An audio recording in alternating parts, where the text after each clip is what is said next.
Halo, perkenalkan nama saya Yemima dari kelas 12 IPS. Di sini saya akan menjelaskan sedikit tentang perjanjian atau perundingan Linggajati. Nah, apa aja sih yang kalian tahu tentang kronologi-kronologi yang ada di perundingan Linggajati? Nah, yang saya tahu ya, perundingan yang ada di Linggajati itu adanya pemerintah Belanda tidak setuju bahwa Indonesia akan menjadi negara bawahan dalam persemakmuran Belanda. Lalu perundingan selanjutnya itu diadakan pada 7 Oktober 1946. Tujuannya untuk apa sih? Tujuannya itu untuk mengurangi persoalan demi persoalan pada waktu itu yang disepakati pertemuan penting pada 12 November 1946. Nah, ternyata nggak cuma itu aja sih. Ternyata di sini juga ada isi-isi perjanjian atau perundingan yang dilangsungkan pada 15 November 1946 yang membuahkan kesepakatan bersama. Nah, yang pertama itu adanya Belanda mengakui secara de facto RI dengan wilayah kekuasaan yang meliputi Sumatera, Jawa, dan Madura. Yang kedua, Belanda ini sudah harus meninggalkan daerah de facto paling lambat tanggal 1 Januari 1949. Yang ketiga, Republik Indonesia dan Belanda akan bekerja sama dalam membentuk negeri Indonesia Serikat. Salah satu negara bagiannya adalah Republik Indonesia.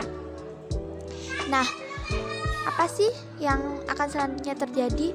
Selanjutnya yang akan terjadi itu nantinya Belanda mengingkari kesepakatan perjanjian Linggajati.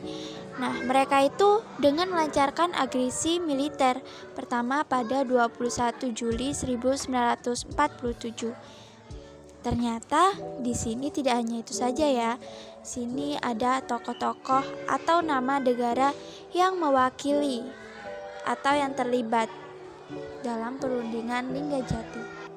Yang pertama ada delegasi Belanda, yaitu Hubertus van Mock dan Profesor Dr. Ir.W. Swartmarthoorn.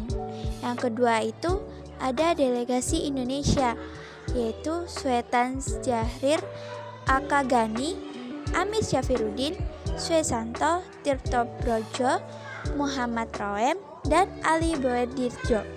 Nah, delegasi yang ketiga itu delegasi Inggris, yaitu penengah, yaitu Lord Inverchapel dan Lord Killearn. Nah, ternyata kesepakatan ini tentu saja merugikan Indonesia. Karena apa? Karena pada akhirnya tetap menjadi bawahan Belanda dan sempat terjadi pro kontra. Namun, pemerintah Republik Indonesia terpaksa sepakat karena jalan damai pilihan utama. Ternyata di sini tuh belum cukup kuatnya angkatan perang yang dimiliki Indonesia. Ternyata tidak cuma itu ya teman-teman.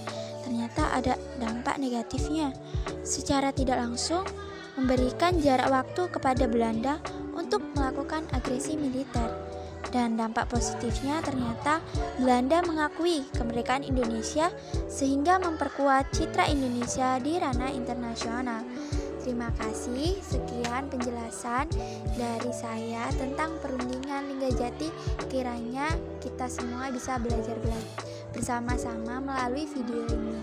Terima kasih, Tuhan Yesus memberkati.